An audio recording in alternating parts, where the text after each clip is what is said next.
show. Former Husky basketball player Mark Pope, now the head coach at Kentucky, has a few former Huskies on his Wildcat squad this season.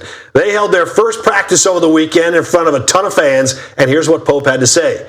We'll do some public open practices. We thought on this last one we'd allow a few people in. Of course, Big Blue Nation always turns out. It was good for our guys to feel that. I teased Zoom and Frank that they had more fans here than they did at most of their home games last year. Oh, Softy? come on, Mark. Any thoughts on the subtle shot to Husky fans?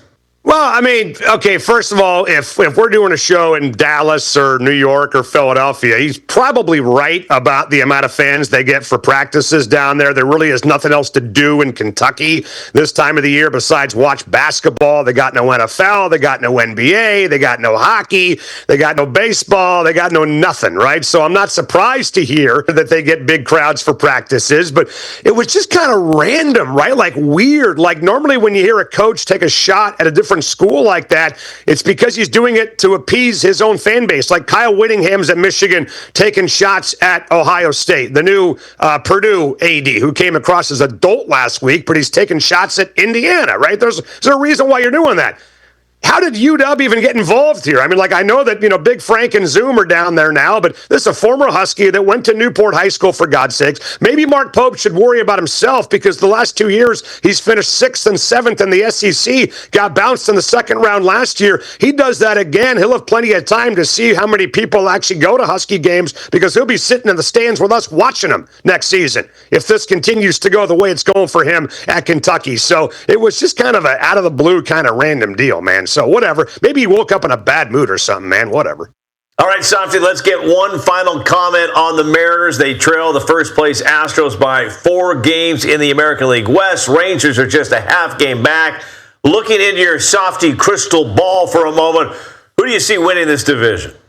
Oh, God, probably the Houston Astros, to be honest with you. I mean, I just feel like with the Mariners in the playoffs, guys, here's the deal. We can't even start talking about the playoffs until these guys get to 500. And right now, they're 7 games under. They're 10 games back of where they were a year ago at this time. 10 games off last year's pace. And there ain't no Gino Suarez. There ain't no Jorge Polanco. There ain't no 2025 Josh Naylor walking through that door because the trade deadline's already come and gone. So this is what you got, right? Unless you feel like Kate Anderson, Ryan Sloan, Michael Arroyo are going to come up here and, pull a you-know-what out of their tuchus and start turning this thing into a contender. This is what you got right now, guys. So until we get to 500, I'm not even talking playoffs. Chris, I got to tell you, I am more concerned about the Mariners waking up in the next week or so being 10 games under than I am optimistic about them making the playoffs. Have you seen their schedule? 16 consecutive games. Philadelphia, the Cubs, Milwaukee, Houston, the Yankees, this murderer's row. They've started off 0-3, so they don't get their you-know-what together pretty fast.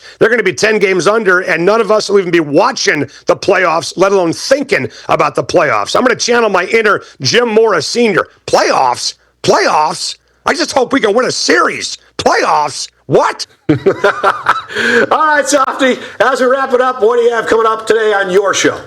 Well, Bill Kruger's on at 5 o'clock tonight. We've got questions. Hopefully he's got answers, man, because we need him. And then my buddy, your buddy, everybody's buddy, Hugh Millen, former Dog quarterback, at 4 o'clock, breaking down Husky camp, Seahawk camp, and what to expect on Saturday against Dallas, man. Looking forward to it. Dave Softy Mahler of Sports Radio 93.3 KJR-FM joined us every week on this show. Thanks, Softy. Always appreciate the visit. We'll see you next week. You got it, boys. See you then.